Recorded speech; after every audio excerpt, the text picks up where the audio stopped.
پیارے آقا صلی اللہ علیہ وآلہ وسلم نے ارشاد فرمایا، قربانی کرنے والے کو قربانی کے جانور کے ہر بال کے بدلے میں ایک نیکی ملتی ہے۔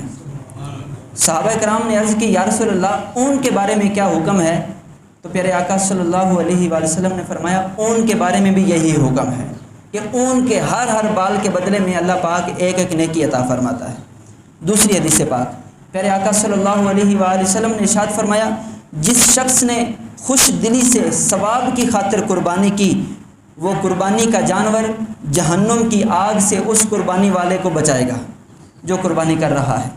تیسری حدیث پاک پیارے آقا صلی اللہ علیہ وآلہ وسلم نے اپنی لخت جگر حضرت فاطمہ الزہرا رضی اللہ تعالی عنہا کو فرمایا، اے فاطمہ اپنی قربانی کے پاس موجود رہا کرو، کیونکہ اس کے خون کا قطرہ جب زمین پر گرے گا تو تمہارے گناہ معاف کر دیے جائیں گے۔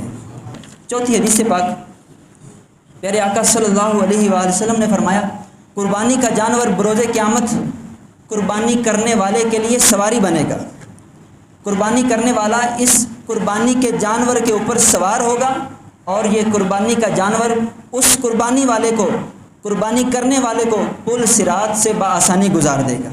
پانچویں حدیث پیارے آقا صلی اللہ علیہ وآلہ وسلم نے ارشاد فرمایا، جو روپیہ پیسہ عید کے دن قربانی میں خرچ کیا جائے اس سے زیادہ اللہ کو کوئی اور روپیہ محبوب ہی نہیں ہے۔ چھٹی حدیث پاک پیارے آقا صلی اللہ علیہ وآلہ وسلم نے فرمایا، جس شخص میں قربانی کرنے کی طاقت ہو اور وہ قربانی نہ کرے وہ ہماری عید گاہ کے قریب نہ آئے۔